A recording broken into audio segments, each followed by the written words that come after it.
Buenas tardes.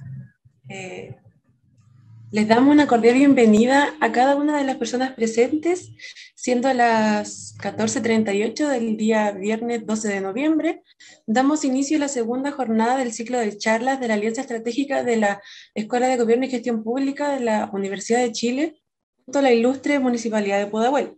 También mencionar a la Universidad Técnica Metropolitana UTEM, que ha sido partícipe de este proceso. Pasamos a presentar el equipo que estará a cargo de moderar el día de hoy.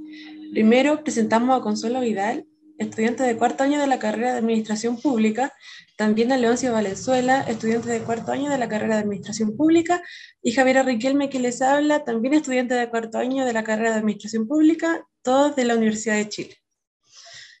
Este ciclo de charlas surge desde la política de gestión de personas implementada por la ilustre Municipalidad de Pudahuel y que tiene dentro de sus propósitos dar a conocer los principales tópicos a trabajar e informar a los y las trabajadoras sobre estos mismos. En esta línea, la política cuenta con 4 ejes que son fundamentales de explicar y en este caso aprenderemos sobre deberes y derechos en el ejercicio de la función pública municipal. Mi compañera y compañera anteriormente presentados van a recoger sus preguntas realizadas en el chat para realizarlas a la expositora cuando termine su presentación. Ahora bien, presentamos a la expositora encargada del tema anteriormente mencionado, la profesora Natalia Muñoz, licenciada en Ciencias Jurídicas y Sociales de la Universidad de Chile y abogada, magíster en Derecho Público, grado otorgado por la Universidad Autónoma de Barcelona, diplomada en Estudios Superiores Especializados en Derecho Público por la Universidad Autónoma de Barcelona, diplomada en Estudios Superiores Especializados en Filosofía Política, Universidad de Barcelona, profesora de Derecho Administrativo de la Facultad de Derecho de la Universidad de Chile, también profesora del Instituto de Estudios Judiciales, profesora de la Academia Judicial de Chile, profesora del Magíster de la Facultad de Derecho de la Universidad de Chile, profesora también de la Universidad Católica de Chile, miembro fundador del Instituto Chileno de Derecho Administrativo y de la Asociación Internacional de Derecho Administrativo. Le doy el pase a la profesora para que ella pueda comenzar.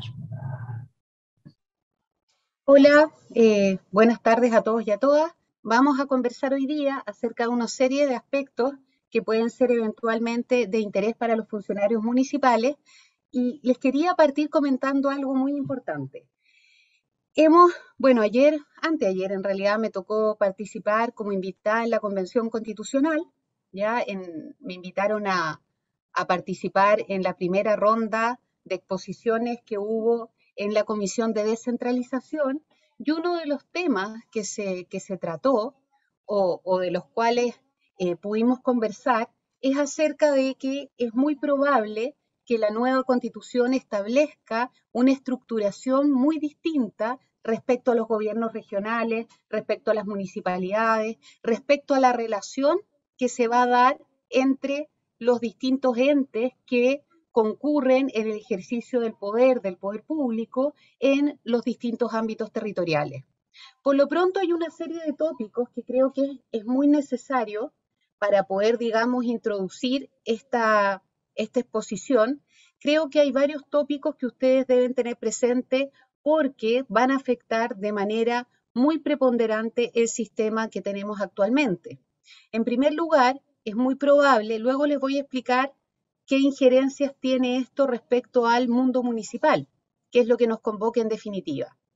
Primero, probablemente vamos a reemplazar la forma unitaria de gobierno, que es la que tenemos ahora, la forma unitaria de Estado, que es la que tenemos ahora, que implica considerar a Chile como una gran unidad territorial respecto de la cual se han ido implementando en los últimos años diversos grados de descentralización. Pero, efectivamente, esos grados de descentralización no permiten señalar que en Chile hay un Estado que es distinto o diverso del Estado unitario tradicional que hemos tenido, digamos, en los últimos años, en muchos años en realidad. Hubo una pequeña excepción en que hubo un periodo de un Estado federal, pero en general nuestro Estado siempre ha sido unitario. Luego tenemos un segundo cambio muy radical, y es que probablemente se va a reconocer en la Constitución la existencia de un Estado social y democrático de derecho. En digamos, reemplazo del tipo de concepción de Estado que se legó, digamos, desde el periodo de la dictadura hasta la actualidad. Entonces, vamos a tener en primer lugar un Estado probablemente regional, y eso en reemplazo del Estado unitario, y eso va a afectar de manera bastante preponderante al orden municipal. ¿Qué otros elementos vamos a tener? Otro elemento que está puesto sobre la mesa es la posibilidad de separar la función de gobierno de la función administrativa que actualmente están radicadas en el presidente o la presidenta de la República. Eso significaría que habría una cabeza de la administración y una persona que sea, digamos, el jerarca en el ámbito del gobierno. Se separaría entonces ambas funciones en dos personas o en dos entidades diferentes.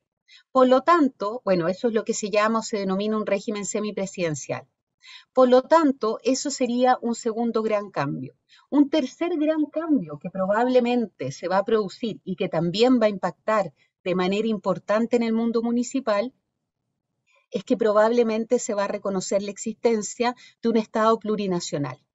Y eso significa, digamos, evidentemente, se está, en el día que me tocó exponer, expuso, digamos, una profesora justamente de la escuela relacionada con el Instituto de Administración Pública, la profesora Verónica Figueroa Güencho, y ella señalaba que además probablemente se van a estatuir, o es lo que se pretende por parte de los pueblos originarios, es el reconocimiento de ciertas autonomías, de ciertas formas de autogobierno que van a ser en el fondo complementarias de este reconocimiento del Estado plurinacional.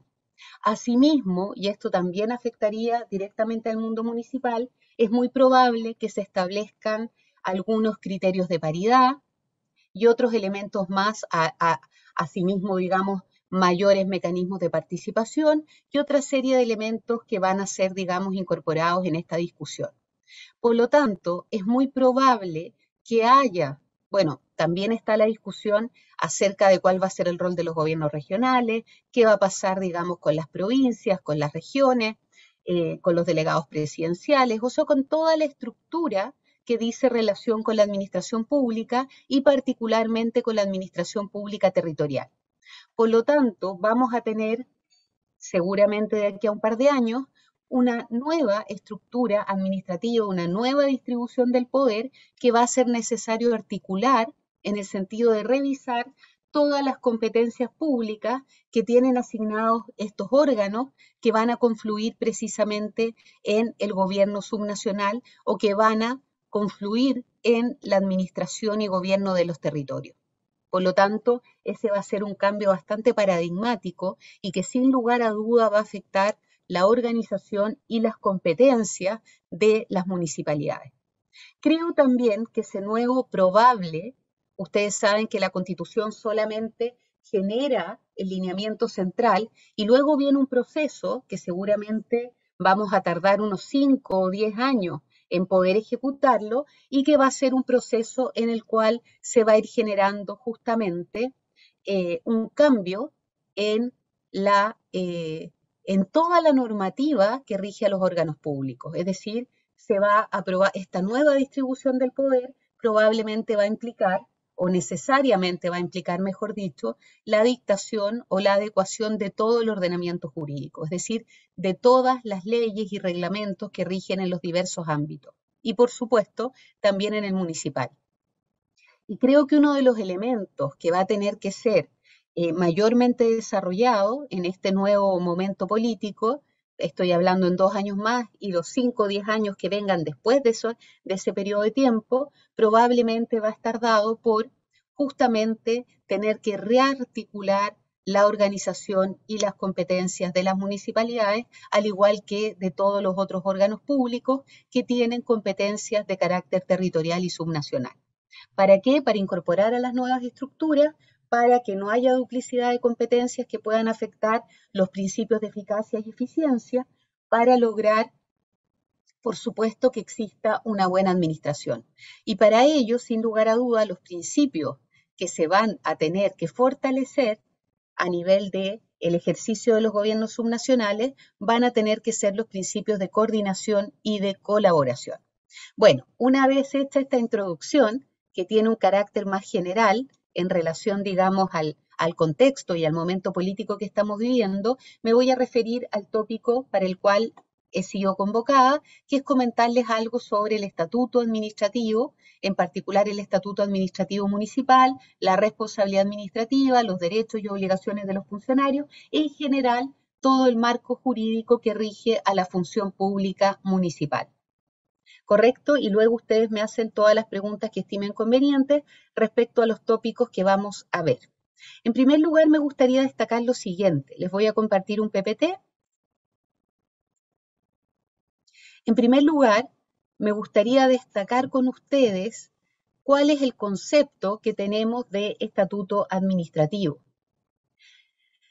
Ustedes tienen un texto que es la ley 18.883, que establece efectivamente el estatuto administrativo para los funcionarios municipales. Pero quiero darle un alcance un poquito más amplio a esta clase y referirme a los tópicos que rigen a las municipalidades en términos un poquito más generales, es decir, ampliándolos hacia el resto de la administración pública. En primer lugar, es muy importante comentar lo que les venía diciendo. ¿Qué entendemos por estatuto administrativo? Estatuto administrativo es todo el conjunto de normas que regulan la relación estatutaria entre los funcionarios públicos, en este caso los funcionarios municipales, y el órgano para el cual trabajan, en este caso la ilustre municipalidad de Pudahuel. Por lo tanto, ese estatuto administrativo, la ley, que tiene el nombre de estatuto administrativo para los funcionarios municipales, pero también constituyen estatuto administrativo otras normas contenidas en otras leyes o en otros cuerpos y que igualmente se aplican a su relación estatutaria. Por ejemplo, hay muchas normas del Código del Trabajo que se aplican a los funcionarios públicos y por supuesto a los funcionarios municipales. ¿Cuáles se les ocurren? Bueno, no sé que están, digamos, a través de otra plataforma, así que no es tan fácil que me contesten, digamos, directamente, pero en definitiva, el Código del Trabajo tiene una serie de normas que se nos aplican a los y las funcionarias públicas y también municipales. ¿Cuáles son estas normas principalmente? Bueno, ustedes las conocen, algunas de ellas son muy importantes y, por ejemplo, podemos mencionar entre este cúmulo de normas por ejemplo, las normas que rigen en relación a la protección de la maternidad. ¿De acuerdo? Las normas que rigen en relación al prenatal, al postnatal parental, al derecho a alimentación, todas esas normas están reguladas principalmente en el Código del Trabajo y han sido hechas extensibles justamente y aplicables directamente por las normas que las incorporaron a los funcionarios y funcionarias públicas. Por regla general, las normas que se incorporan al Código del Trabajo no se aplican a los funcionarios públicos. ¿Por qué? Porque el artículo 1 del Código del Trabajo señala que se aplicarán solamente a quienes no posean un estatuto especial. Y los funcionarios municipales poseen efectivamente un estatuto de carácter especial. Pero veámoslo en la diapositiva. ¿Qué es lo que rige o cuáles son los contenidos de un estatuto administrativo? El régimen estatutario de la función pública, las calidades jurídicas que uno puede tener al interior del organismo y los requisitos de ingreso a la administración.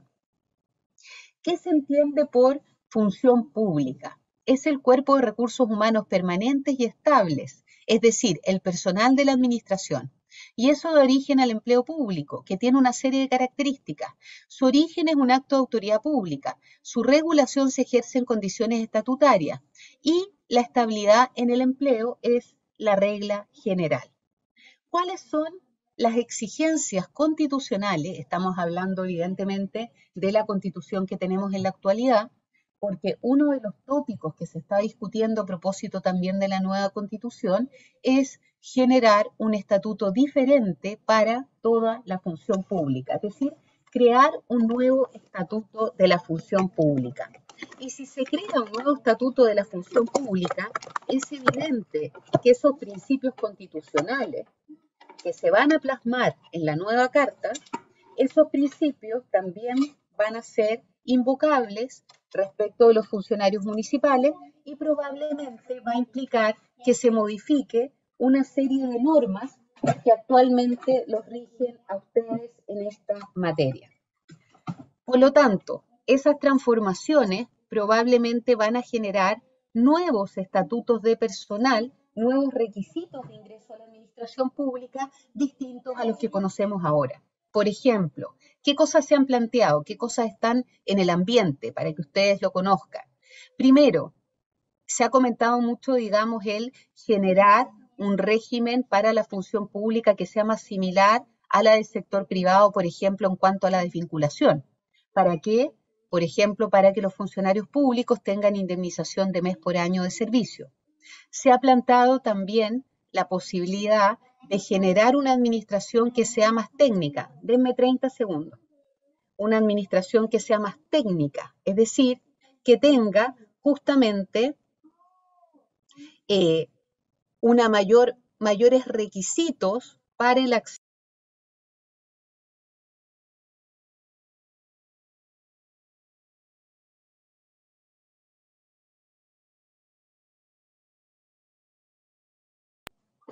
Entonces, como les comentaba, hay una serie de tópicos que van a ser probablemente revisados. Y en relación a la función pública, ¿qué otros elementos se han planteado? Primero, que va a ser eventualmente necesario generar un sistema de concursabilidad de los cargos públicos en términos generales, para ingresar a cualquiera de los mecanismos que tiene de contratación fijados, digamos, la propia administración, para todos los cargos, ¿ya? Eso sin lugar a duda es un cambio bastante importante. Hay algunas personas que también han propuesto respecto a este acceso a la función pública que se genere además eventualmente la obligatoriedad de tomar algunos cursos, un símil a lo que existe en Francia, en que existe la Escuela Nacional de Administración, la ENA. Algo parecido a lo que ocurre actualmente con la Academia Diplomática, con la Academia Judicial, etcétera, en que hay una formación previa para las personas que van a ingresar a la función pública. Entonces, formación previa, concurso. Esos son dos elementos que están puestos sobre la mesa. Luego, evidentemente también se quiere dotar a los funcionarios públicos de mayores niveles de estabilidad, de que efectivamente existe una carrera funcionaria, entre otros elementos. ¿Cuáles son los elementos que tenemos en la Constitución por ahora? Primero, la igualdad en el acceso a la función pública. Segundo, el principio de carrera funcionaria. Tercero, los derechos colectivos de los funcionarios. Recuerden ustedes, otro de los temas que se ha discutido muchísimo, lo que se ha discutido mucho es cómo se puede también modificar el sistema en relación a los derechos colectivos de los funcionarios. ¿Por qué? Porque actualmente ustedes bien saben que el derecho a negociación colectiva, el derecho a huelga, entre otros, está absolutamente limitado para los funcionarios y funcionarias públicas, ¿ya? En teoría tampoco hay derecho a paralización, en fin. Pero ustedes bien saben que cuando hay una paralización, finalmente el gobierno negocia con los dirigentes, con, digamos, las organizaciones, a propósito de que no se apliquen las sanciones que correspondería según el estatuto, ¿ya? ¿Por qué? Porque el faltar al trabajo puede ser considerado incluso una falta grave de la probidad administrativa y después de un sumario administrativo podría dar origen a la destitución, como lo vamos a ver hacia el final de esta clase. Y por lo tanto, generalmente es parte de esa negociación que finalmente no se hagan los descuentos ni se generen sobre todo los sumarios administrativos respecto a los funcionarios que hubiesen participado en los procesos de movilización. Pero lo que se está planteando desde la academia respecto a esta modificación de la función pública también ha implicado o también ha tenido como uno de sus elementos que se han enarbolado justamente la posibilidad de modificar también estos derechos colectivos de los funcionarios. Entonces, todo lo que vamos a estudiar ahora está dentro de este momento político en el que nos hallamos, está sujeto a revisión y a cuestionamiento justamente por la discusión constituyente.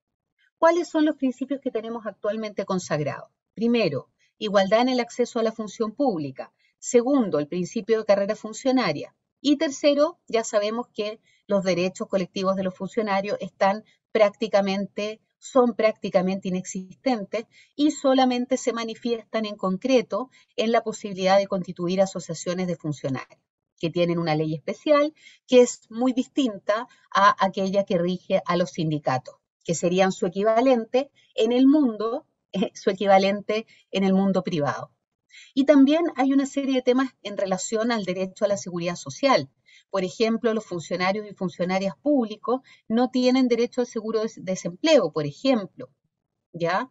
Y tampoco tienen derecho, como hemos dicho, a la indemnización que se produce justamente a propósito del mes por año de servicio. Bueno, todos esos elementos están siendo objeto de revisión en este momento.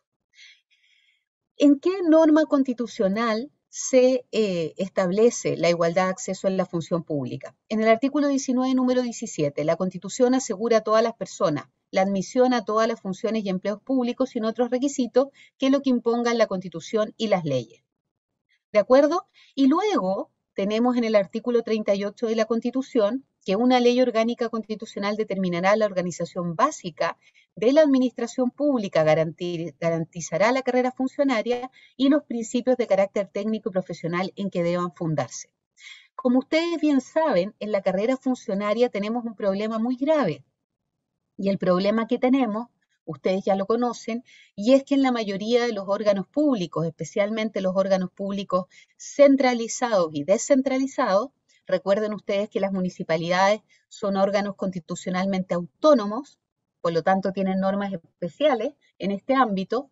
En la administración central, con eso me refiero a los ministerios, los servicios públicos como el registro civil, gendarmería, las superintendencias, etcétera, en todos esos organismos que son centralizados o descentralizados, por regla general no hay carrera funcionaria. ¿Y por qué no hay carrera funcionaria? Porque la ley establece una dotación de planta. Ustedes tienen un mecanismo de plantas particulares que ya vamos a ver al final de esta exposición.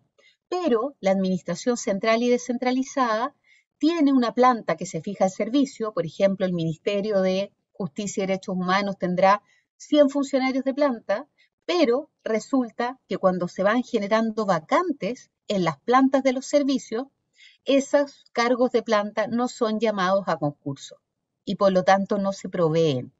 Y por lo tanto no hay concursos de promoción y no hay concursos de ascenso. En el caso, digamos, del personal administrativo, no hay ascenso y por lo tanto, en definitiva, pese a que es un elemento que está señalado en la Constitución, finalmente no se produce esta carrera funcionaria.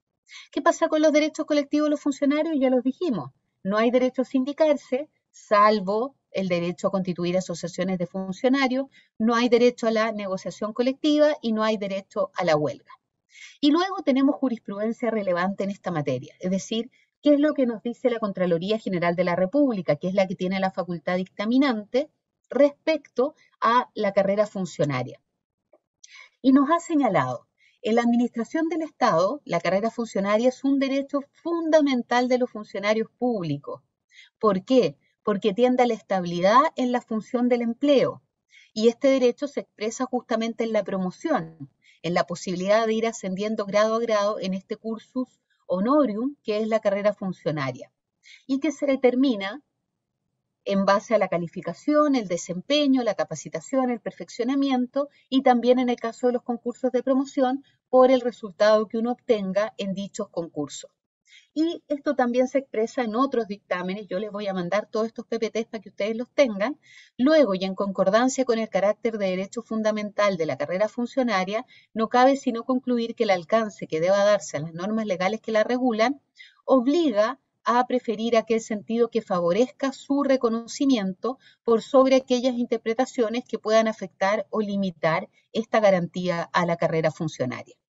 Y ya sabemos que también en la administración rige el principio jerárquico, ¿ya? Y tenemos todas las normas que rigen a los órganos públicos. Y dentro de estos marcos normativos tenemos una serie de estatutos administrativos especiales. ¿Cuál es el estatuto administrativo especial por excelencia? El de ustedes. El estatuto administrativo para los funcionarios municipales, ley 18.883, que es una norma espejo de la ley 18.884.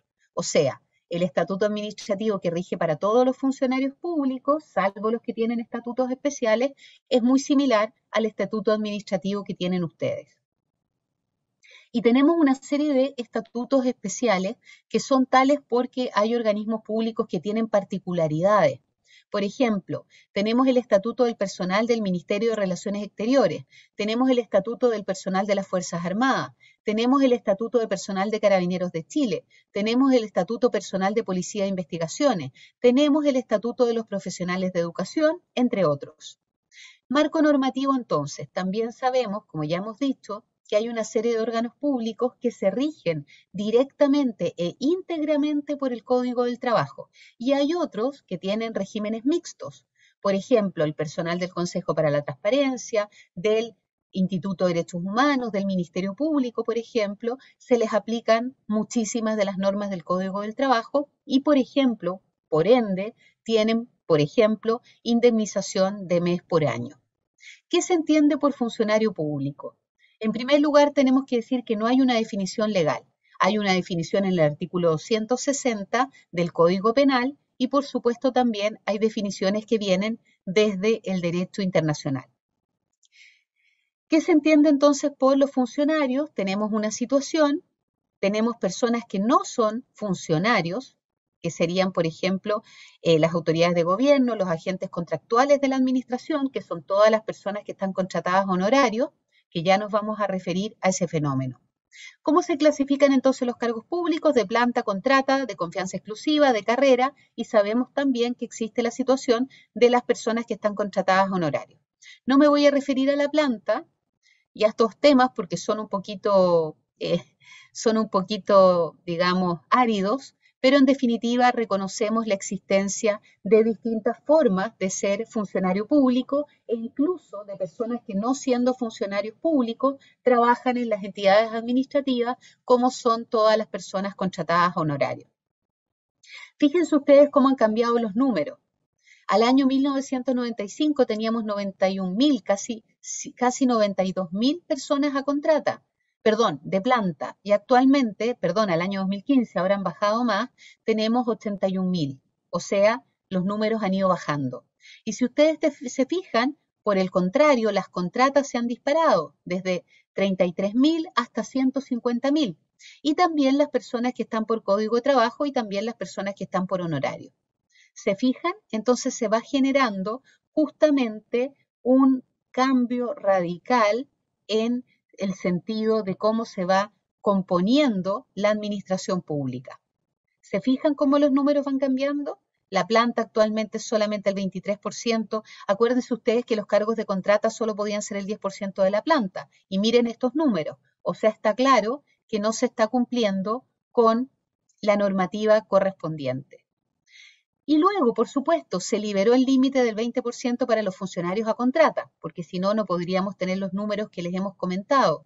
Se ha establecido una dotación máxima para cada servicio vía glosa presupuestaria, no vía ley que establece la dotación de un órgano público, sino que esto se hace año a año a través de la ley de presupuesto.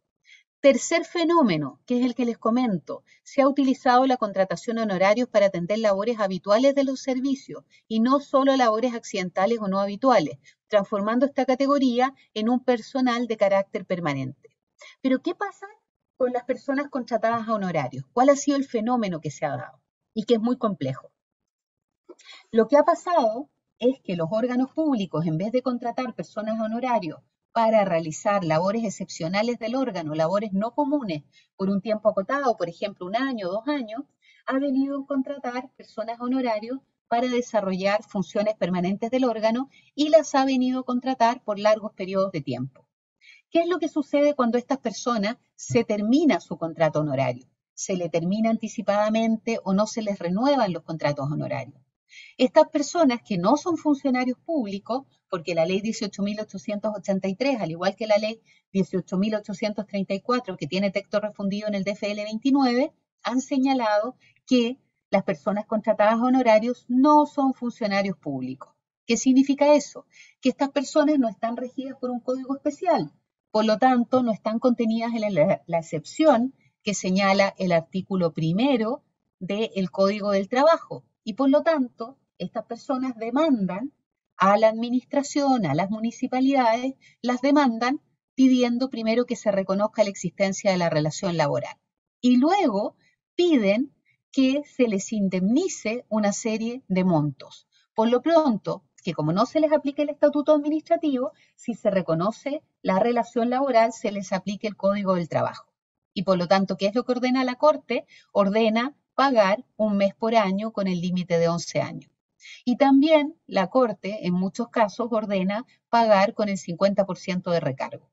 Por lo tanto, una persona que haya estado 11 años con el sueldo tope, que es más o menos 2.490.000 UF, en definitiva, ahora debe ser bastante más, pero bueno, en definitiva, a esas personas o respecto de ellas se ordena pagar más o menos 45, 50 millones de pesos. Pero eso no es lo más complejo, porque también se les paga el mes por el aviso sustitutivo previo, sino que lo más complejo es el pago que se genera para las AFP. ¿Por qué? Porque también demandan el pago de las cotizaciones previsionales. Y ese puede ser un monto muy importante.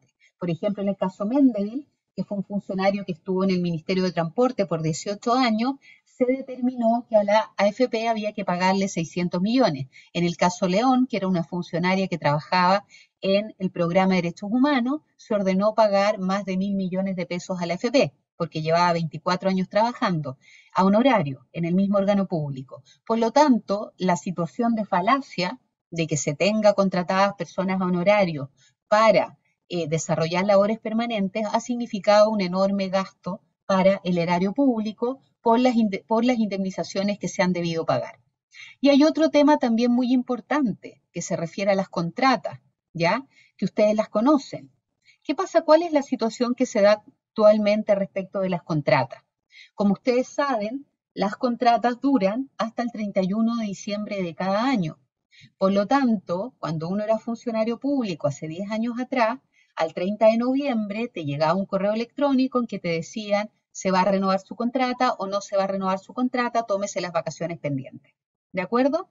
Y eso era todo. O venía tu jefe directo y te decía, lamentablemente no vamos a renovar tu contrata para el próximo año. Punto. Ahí se acababa.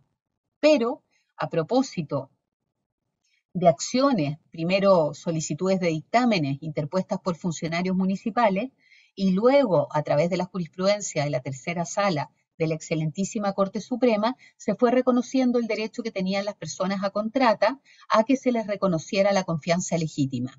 Y esto significa que si han sido renovadas, este es el dictamen 6.400 de la Contraloría, en la medida que eran renovadas por 2 años consecutivos, se les otorgaba a esas personas el carácter de contar con esta confianza legítima en que iban a ser renovadas sus contratas.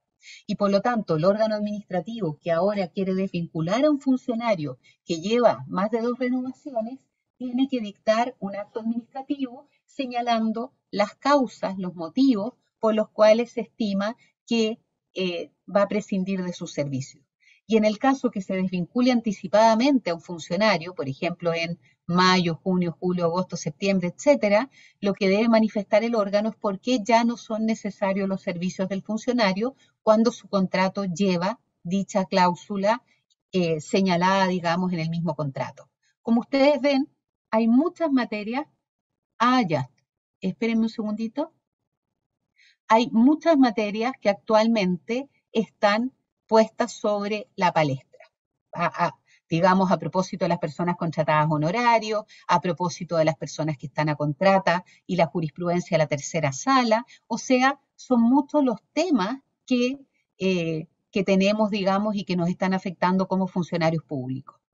En concreto, entonces, efectivamente hay una serie de temáticas. Y luego está la figura del funcionario de hecho, que no se las voy a comentar, porque obviamente es bastante excepcional, y también tenemos los cargos de exclusiva confianza y los cargos de carrera, que son la mayoría o debieran ser la mayoría, que es justamente aquellas personas que son funcionarios públicos y que van ascendiendo dentro del escalafón hasta llegar a los cargos superiores de la institución.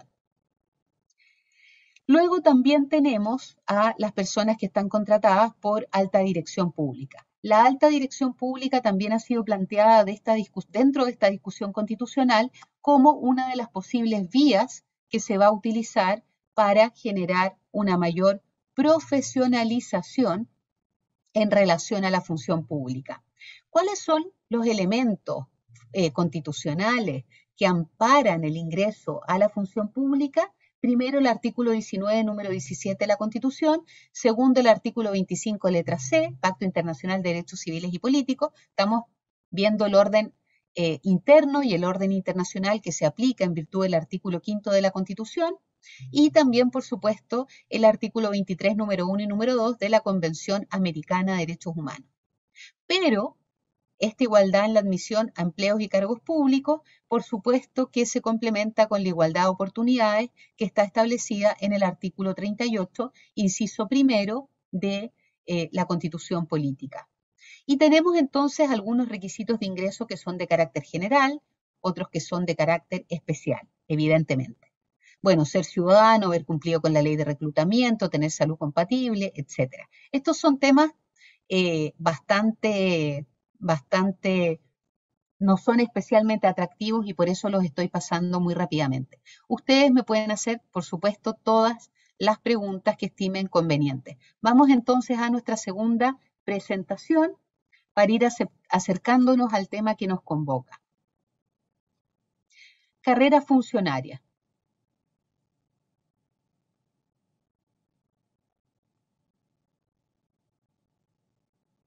Carrera funcionaria.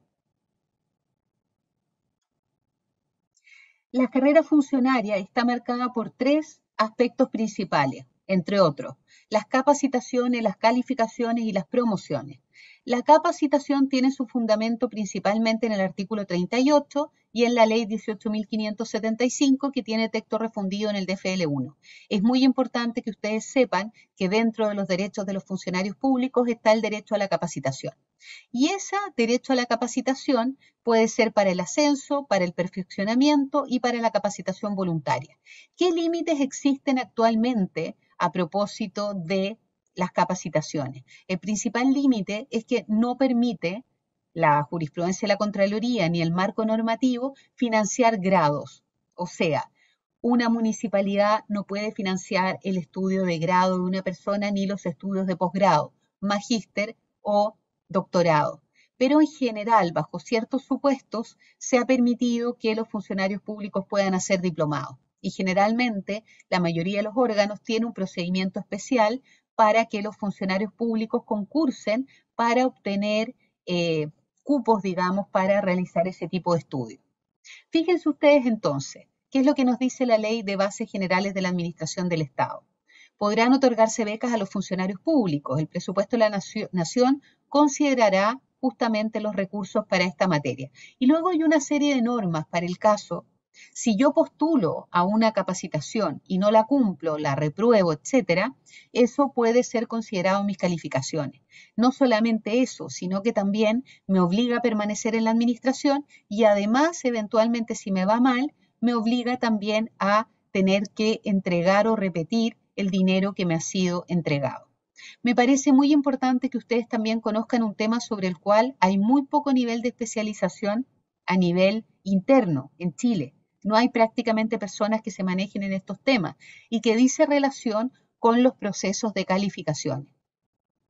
Les doy un par de elementos importantes en esta materia. Primero, si los están calificando en lista 2 o lista 3, nunca dejen de interponer los recursos que están establecidos por el reglamento de calificaciones en ninguna de sus etapas. O sea, la calificación directa al precalificador o precalificación, la precalificación, digamos, que se haga en definitiva respecto a ustedes, la calificación que haga la Junta, apelar ante el jefe de servicio, que en este caso va a ser el alcalde, etcétera. O sea, agoten todas las vías administrativas. Y en cada una de esas vías administrativas yo tengo que ir señalando los argumentos concretos que permiten una mejor calificación en cada uno de los ámbitos que están siendo establecidos como ítem calificatorio, ¿ya?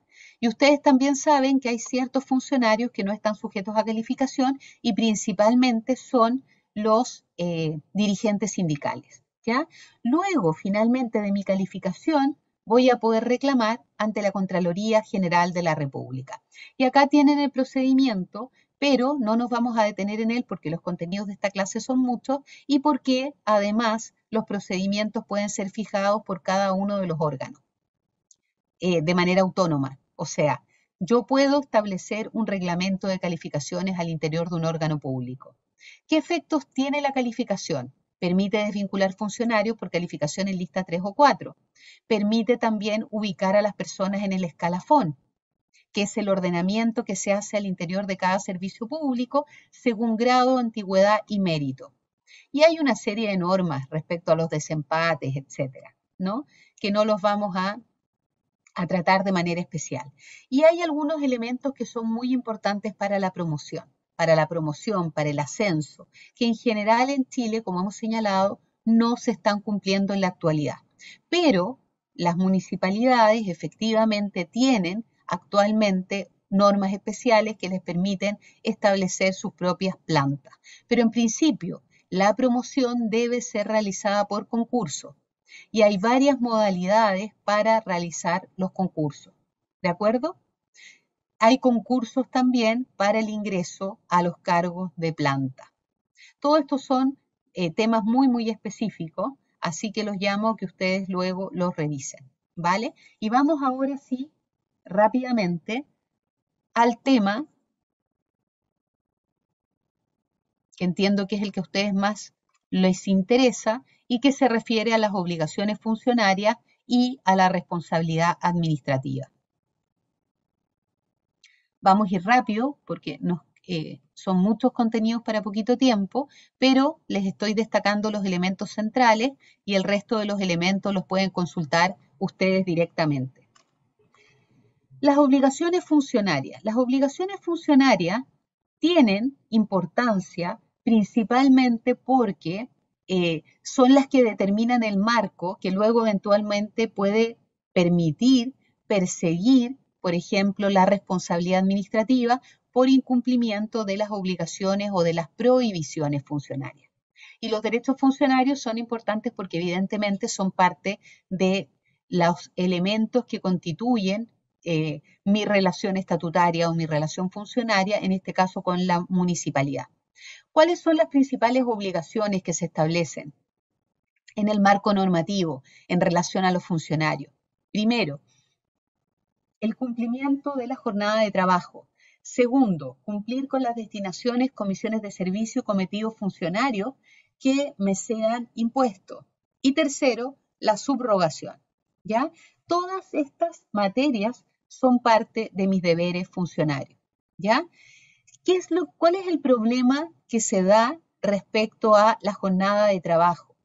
Primero, algunos de los problemas que existen se relacionan con las horas extraordinarias. Y este es un tema en el cual las municipalidades han ido teniendo una serie de problemáticas. ¿Cuáles son las problemáticas que se dan en relación a las horas extraordinarias?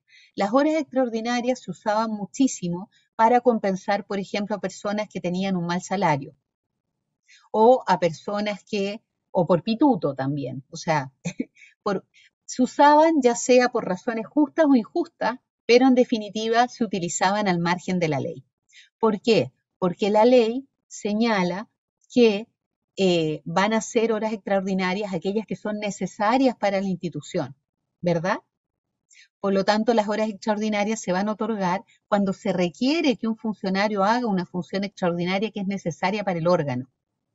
Entonces, finalmente la Contraloría ha ido cerrando el marco para las horas extraordinarias y ha señalado, por ejemplo, que se deben autorizar por resolución previa, en que se debe señalar qué labores tiene que ejecutar ese funcionario para efectos de otorgarle esas horas. Y muchos servicios públicos, a propósito de todos estos dictámenes, responsabilidad administrativa, etcétera, que han ido siendo establecidos por la Contraloría a propósito de la emisión de dictámenes y sobre todo a propósito del ejercicio de las facultades de fiscalización respecto de los órganos públicos, han ido justamente ejerciendo este tipo de fiscalización y en definitiva ahora lo que hacen muchos servicios públicos es, en vez de otorgar horas extraordinarias que sean pagables, otorga horas extraordinarias que son compensables en tiempo, ¿ya? Pero la Contraloría también revisa las horas extraordinarias compensables, o sea, ambas deben cumplir con los requisitos que se fijan para las horas extraordinarias. ¿Se fijan? Y ya sabemos, los jefes de servicio pueden fijar hora de ingreso y término de la jornada laboral. En muchos servicios públicos se están estableciendo horarios flexibles desde hace una buena cantidad de años, de hace 10 años a esta parte. Se le habilita al funcionario para entrar, por ejemplo, entre las 8 de la mañana y las 10 de la mañana. Y se tienen que ir correlativamente a las 5 de la tarde o a las 7 de la tarde. ¿Ya? Se cambian estos elementos. ¿Se fijan?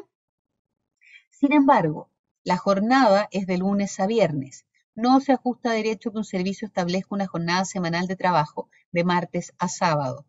No se ajusta entonces a derecho el incluir los días del fin de semana, ¿verdad? El trabajo efectuado el día sábado, al ser inhábil, tiene carácter de extraordinario.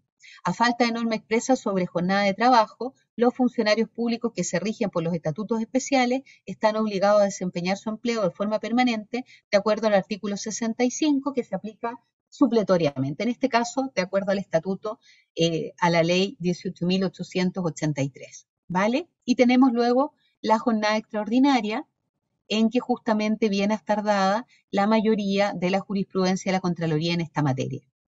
¿De acuerdo? No se permite que hayan horas extraordinarias cuando no existe resolución o autorización escrita de la autoridad, puesto que esta es la única que puede ordenar la alteración de la jornada laboral de sus dependientes. Las horas extraordinarias deben autorizarse mediante actos administrativos exentos de toma de razón. Las horas extraordinarias, bueno, la encomendación de horas extraordinarias más allá de la jornada está entregada por ley a la autoridad, sin que se requiera autorización o consentimiento del funcionario para autorizar su realización. Y por eso es parte de las obligaciones funcionarias, ¿ya? Bueno, también hay jornadas parciales, ahora cada vez se va a empezar a reconocer más este tipo de jornadas especiales. Tenemos el sistema de turno, tenemos las infracciones a la jornada y qué sanciones van a generar. Luego tenemos las destinaciones que tienen una serie de límites, por ejemplo, qué es lo que nos ha dicho la Contraloría respecto a esta materia. Corresponde a las autoridades de la administración apreciar las circunstancias y razones que justifican la destinación de un funcionario. La destinación solo corresponde efectuarle encargos contemplados dentro de la misma planta y cuando las tareas sean más o menos equivalentes a las que uno tenía en el órgano principal. Y también se regulan las comisiones de servicio, los cometidos funcionarios, entre otras materias. ¿Ya? ¿Qué pasa con la subrogación?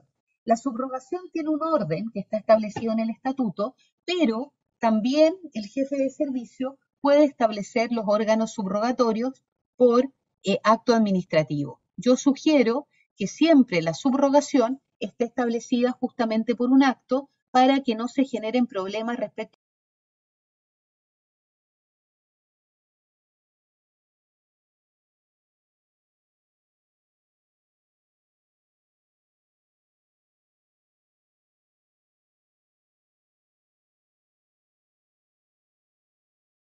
también, y se los voy a compartir, que justamente se refiere a los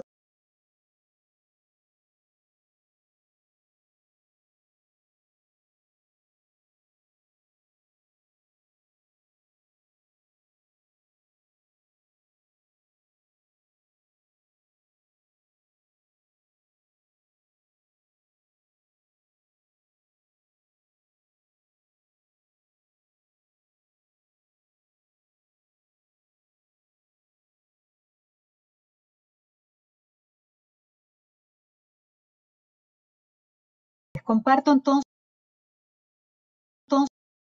nuestra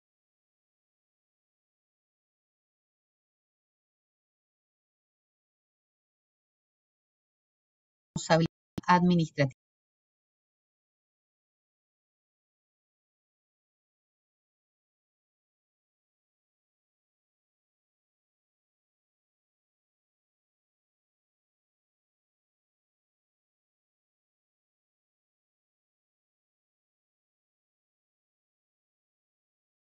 También soy abogado litigante, entonces me ha tocado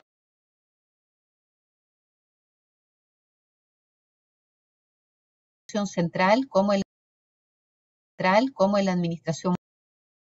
Tenemos un problema muy serio y es que la mayoría de los sumarios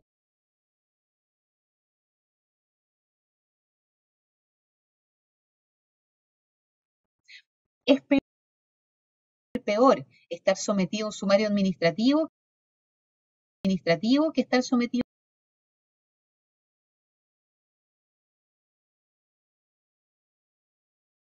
que existen en un sumario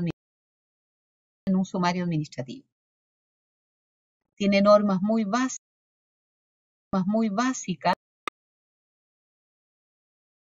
proteger, en este caso, la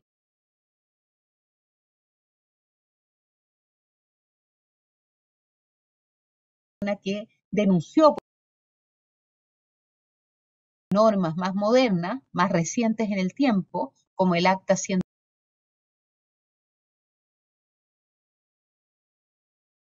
Establecen procedimientos disciplinarios, formas de realizar las investigaciones.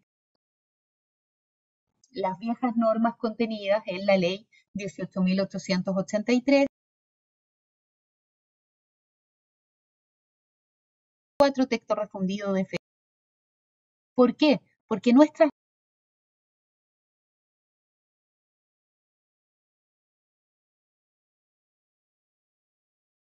toda la etapa de la investigación sin poder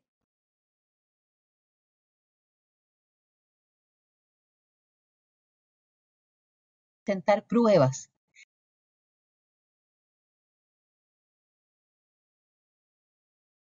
Un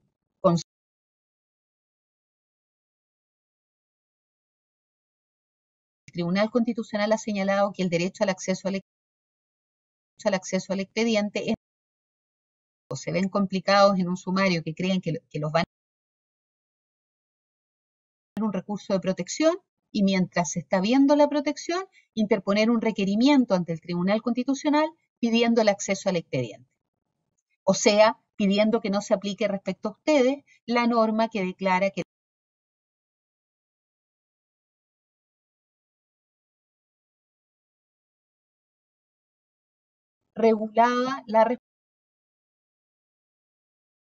está regulada en la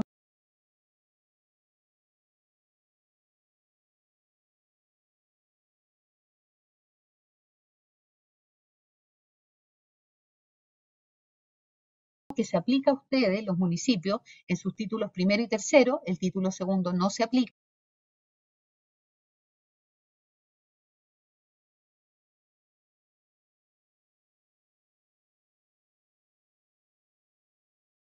A la dignidad, a la responsabilidad, a la apoliticidad y a la probidad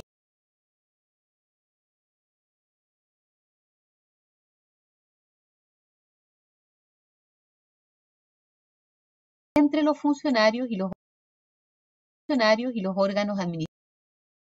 En general, ha dicho entonces, no solamente considera la ley 18.000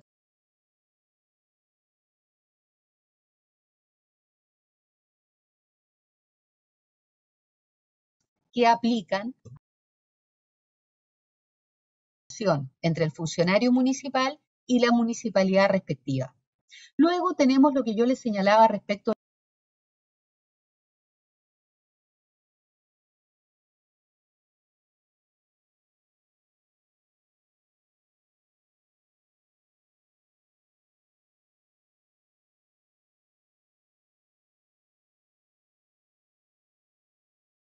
la reforma, porque cuando un funcionario el Consejo de Defensa del Estado o la municipalidad, eso era contrario a este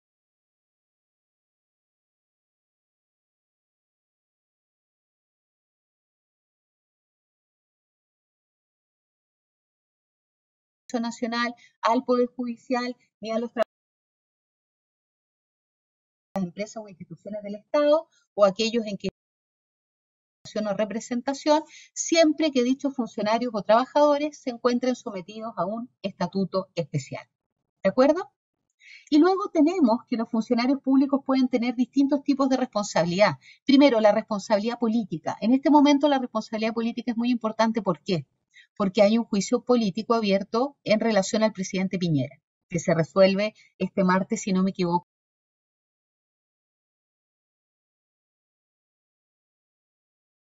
Por lo pronto, presidente está haciendo mucho más. La responsabilidad política fue la que en su minuto hizo que se destituyera a la ministra de Educación, en esa época, la Yasna Proboste, etcétera, digamos. Actualmente, o más cercano en el tiempo, implicó la destitución de Andrés Chadwick, etcétera. O sea, la responsabilidad política como mecanismo se está utilizando cada vez más. Pero salvo que uno sea autoridad pública y de alto nivel, lo más probable es que la responsabilidad política no nos tenga que preocupar. Sí nos tiene que preocupar la responsabilidad penal, porque hubo una reforma muy reciente en el tiempo que cambió las normas respecto a la responsabilidad penal, respecto a los tipos penales. Y por eso últimamente hemos conocido más sentencias como la de la alcaldesa Rojo, ¿se acuerdan? Que han condenado, digamos, a autoridades municipales o de la administración central respecto a delitos relacionados con la función pública. También se cambiaron las normas de prescripción y eso es muy importante que ustedes lo conozcan. Luego tenemos los tópicos de la responsabilidad civil. Si yo estoy conduciendo un auto municipal y atropello a alguien porque me pasé un semáforo rojo, voy a tener responsabilidad administrativa, me van a hacer un sumario y probablemente me van a destituir. Voy a tener responsabilidad civil porque quizá esa persona o su familia me van a demandar. Voy a tener responsabilidad penal porque seguramente también me van a iniciar, digamos, un procedimiento penal por delito de homicidio culposo, etcétera, o de lesiones en su caso, en fin. Todos estos tipos de responsabilidad pueden ser perfectamente concurrentes, ¿ya? Tipos de cargos en la administración, ya lo señalamos, planta, contrata y honorarios con todos los problemas que esto tiene. ¿Cómo se origina la responsabilidad administrativa? Se origina cuando se incumplen estos deberes y prohibiciones que afectan a los funcionarios. ¿Qué características tiene la responsabilidad administrativa? Se origina por una infracción funcionaria, da lugar a la imposición de una medida disciplinaria, es independiente de otras responsabilidades y se hace efectiva a través de un procedimiento administrativo.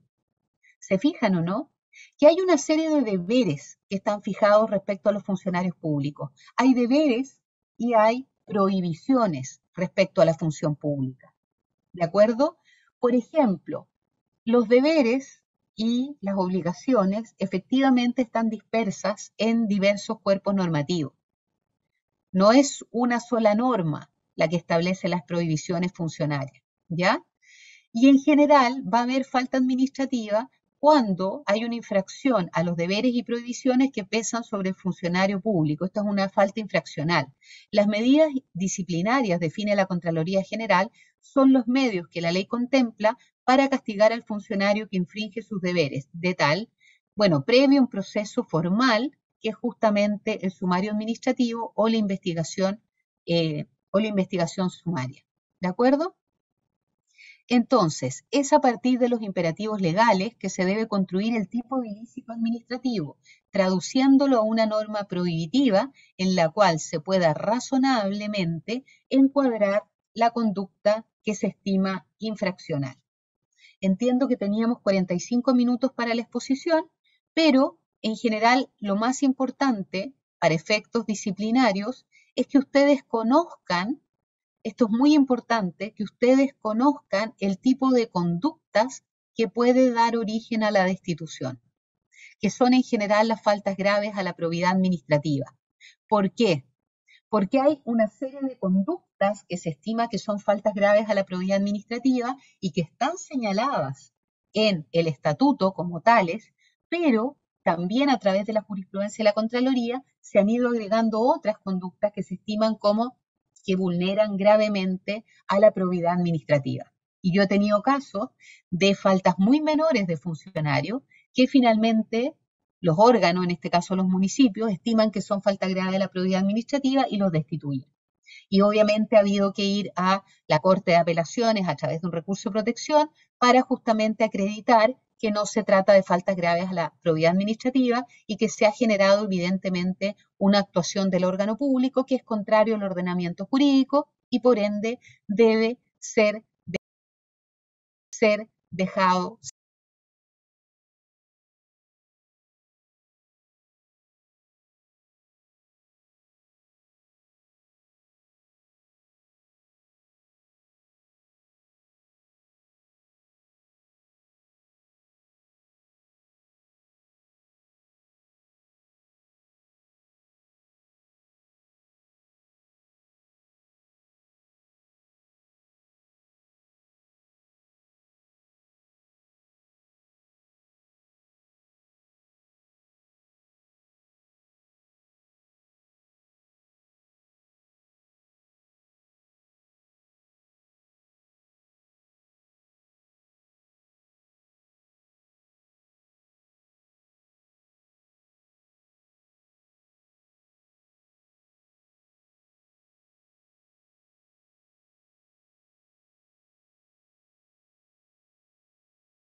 Que crean ustedes que le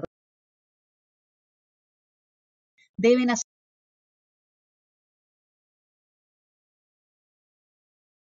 justo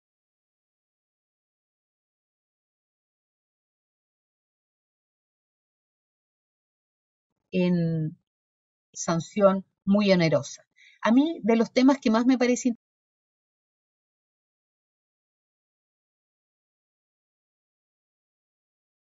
importante, porque también ha sido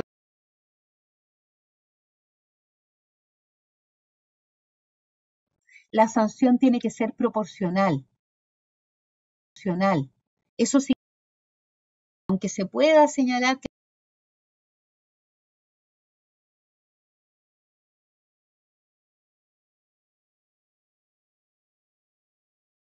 la hora de almuerzo volvió a hora,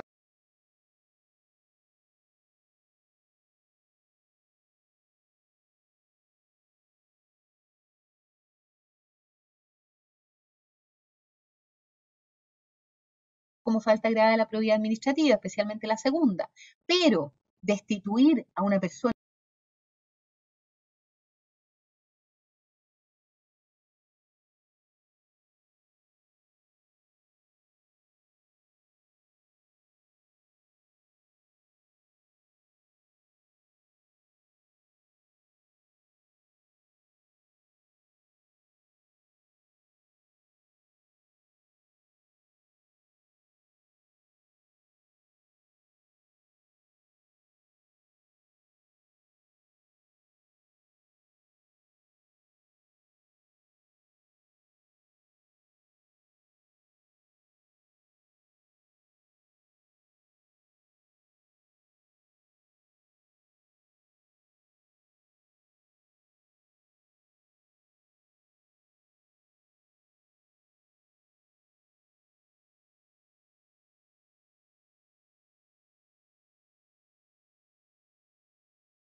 que llegaron son las siguientes. ¿Qué ocurre con el proyecto de ley de tutela laboral para empleados municipales, el que fue aceptado por la Cámara y vetado?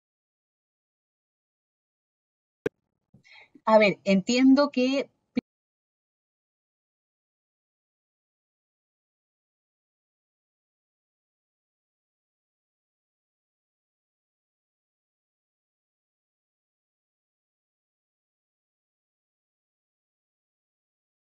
pero habiendo ya general y más aún habiéndose reconocido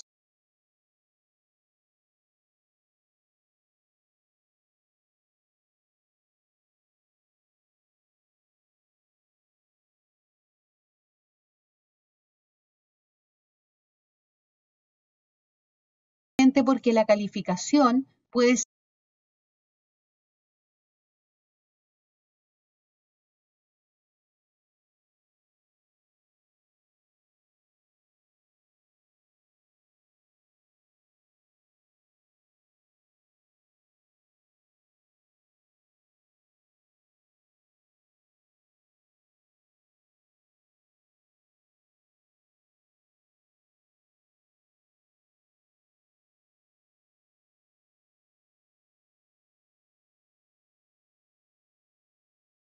de represalias. Imagínense ustedes en una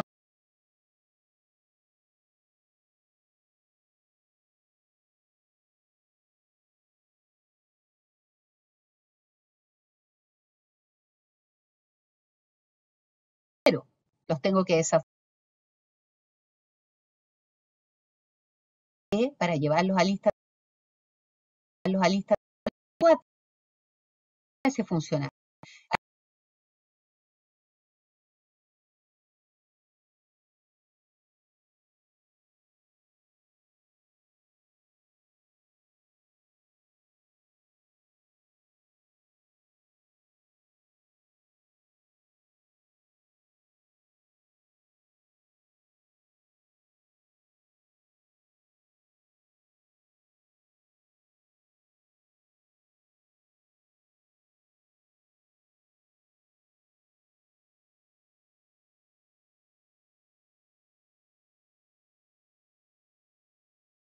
Electoral regional.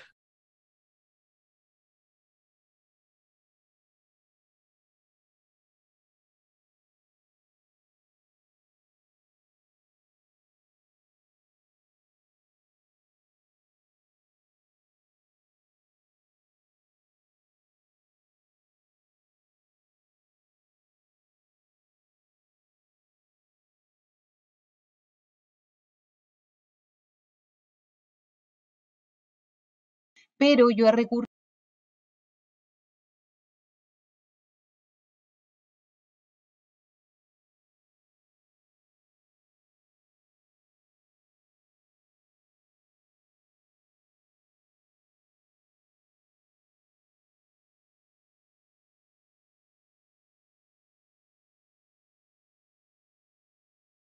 en el procedimiento.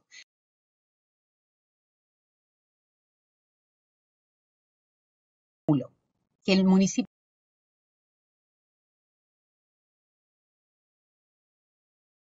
a llamar a ese concurso, ¿ya? Nosotros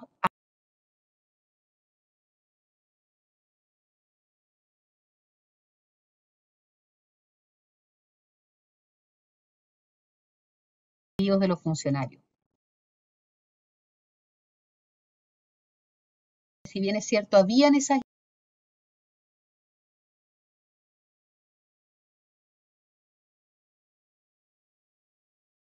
se podía invalidar su nombramiento.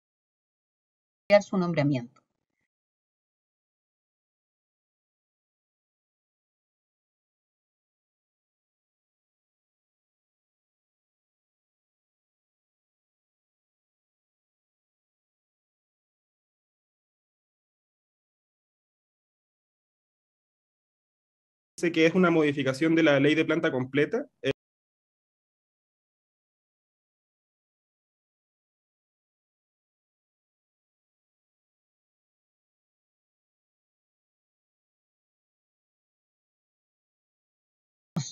Como no lo conozco,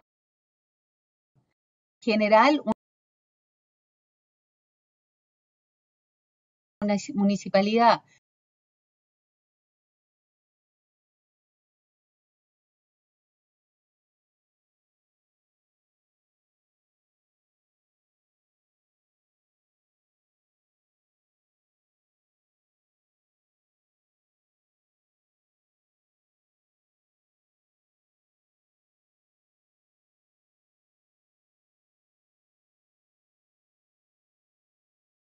en ese sentido.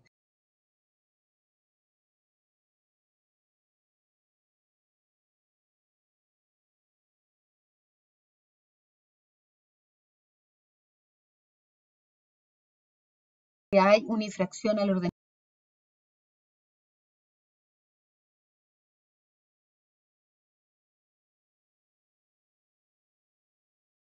Argumentos contradictorios que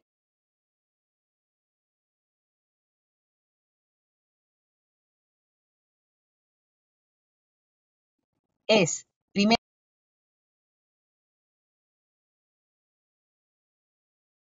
administrativa, órgano a través del recurso de reposición y el recurso jerárquico,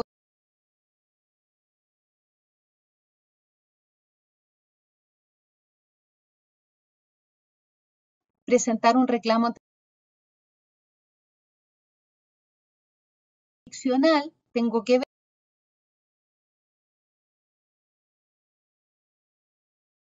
regionales, si puede ocurrir a través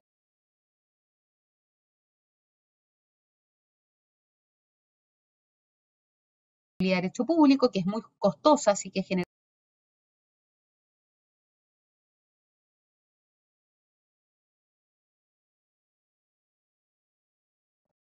al Tribunal Electoral, al Tribunal Calificador de Elecciones. Pero son todas competencias que yo tengo que recurrir con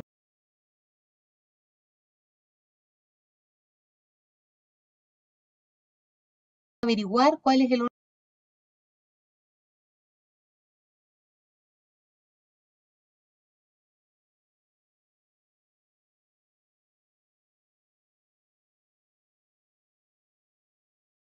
del ordenamiento jurídico y por qué debe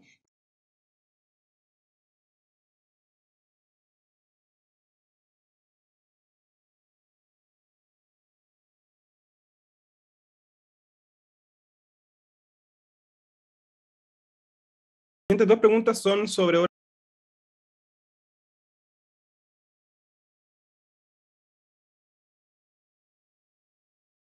de lunes a viernes, perdón. Viernes puedo salir una hora antes. La pregunta no es mi horas compensadas, no me puedo ir antes. O sea, si yo el día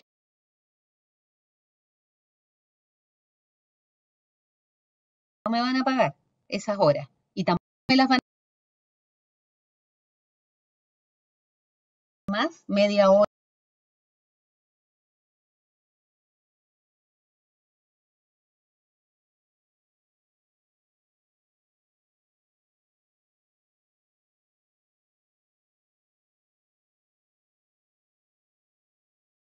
necesario, ponte tú, viene Contraloría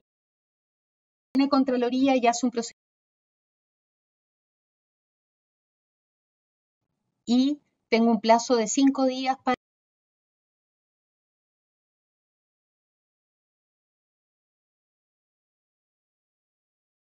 la forma en que podemos hacer bien horas más cada día,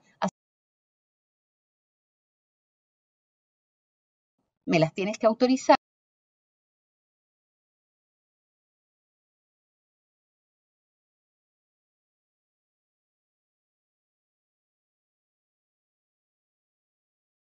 Porque te podrías tomar efectivamente, si por ejemplo para, digamos,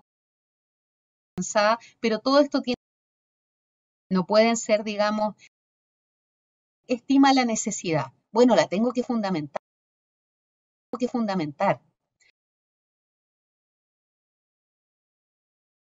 Y la Corte me da el plazo de 10 días para contestar. Y por alguna razón,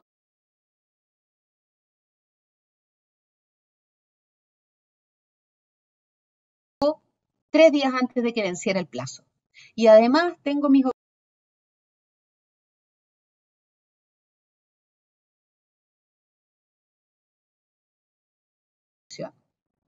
¿Qué es necesario emitir? Tal que hay que contestar las observaciones dentro del 5.º día.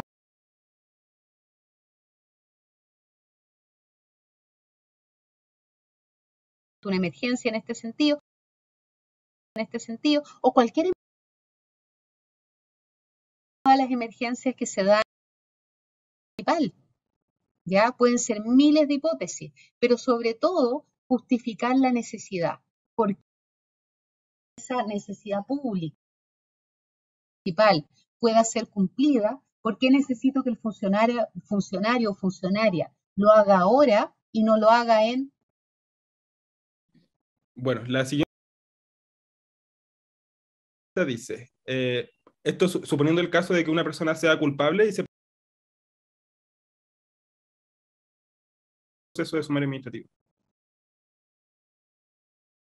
sumario va a proseguir sumario, por ejemplo, tiene que aceptar la renuncia.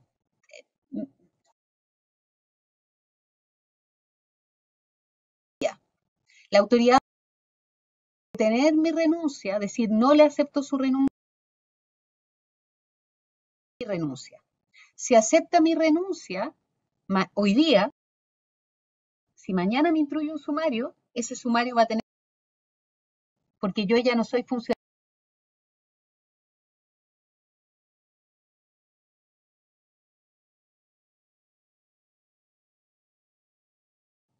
Porque ahí no hay de la relación funcionaria. Yo voy a tratarme en otro servicio público. Y ahí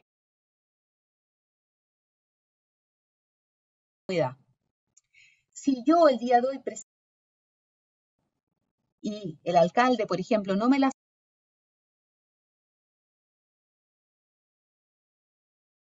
en un sumario hoy día, y yo el sumario va a seguir hasta su total tramitación. Y por lo tanto, si me destituyen, esa destitución va a quedar en mi hoja de vida y no voy a poder durante 5 años volver a ingresar a la función pública. Perfecto. ¿Cómo puede saber un funcionario que está siendo objeto de un sumario? Lamentablemente, eso es parte de los vicios que tenemos en nuestro estatuto administrativo. Yo no puedo conocerlo. La única forma en que yo conozco es cuando me citan a declarar. Lo puedo conocer. ¿Cómo lo conozco? Cuando me suspenden, ¿ya? Ahí sé inmediatamente que estoy siendo sumariado. O cuando me citan a declarar ante. ¿Cómo puedo saberlo? En estricto rigor. La forma que tengo de saberlo, en términos prácticos,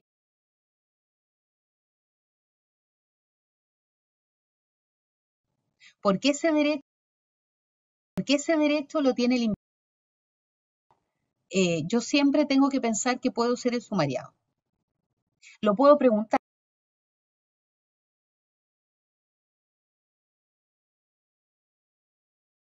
¿Por qué? Porque es muy que yo trate de una buena declaración. Y si no, lo que les sugiero es que si los citan y los sorprenden, cuenta que les preguntan si pueden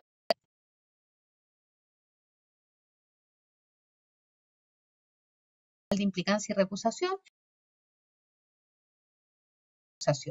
y así logran que se paralice el nuevo día, fecha y hora, pero primero planteando la recusación o la implicancia del dicen, lo lamentamos, en realidad, por favor, otorgue ese nuevo día y hora. Que son investigados y eventualmente van a poder pensar mejor su declaración. ¿Ya? La siguiente, durante este proceso de sumario, ¿lo otorga el mismo servicio o corre por cuenta propia del funcionario? No, lamentablemente corre por cuenta propia. El único momento en que el cargo de la financiación de la defensa de una acción judicial o de una acción administrativa en razón de su cargo, pero eso generalmente opera respecto de las autoridades. Por ejemplo, cuando el superintendente de Valores y Seguros estaba llevando el caso Cascada contra Ponce Lerú, se presentó una querella en contra del superintendente, como esa actuación es en razón del cargo, un sumario no, corre por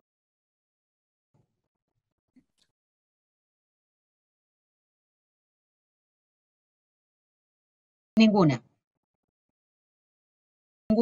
absolutamente ninguna. ¿Por qué? Porque no se los reconoce como tales en la ley.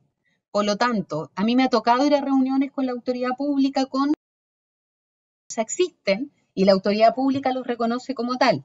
pero no gozan de los derechos porque la ley no los considera funcionarios públicos y por lo tanto no les reconoce la posibilidad de asociarse. Y por lo tanto sus dirigentes no tienen derecho a horas sindicales, no tienen derecho ni a movilidad en el cargo, no tienen ningún derecho asociado con la función pública, lamentablemente. Por eso les digo que esta situación de las personas contratadas honorarios no aguanta más por donde se lo mire, digo. Permanente a la ley, al estatuto administrativo.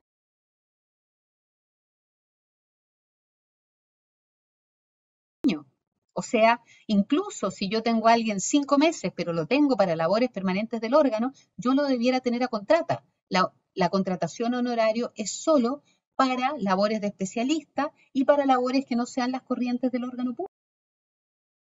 Por lo tanto, efectivamente, las asociaciones de las personas contratadas honorarios no tienen tampoco los derechos asociados a la función pública ni los derechos asociados a las organizaciones de funcionarios.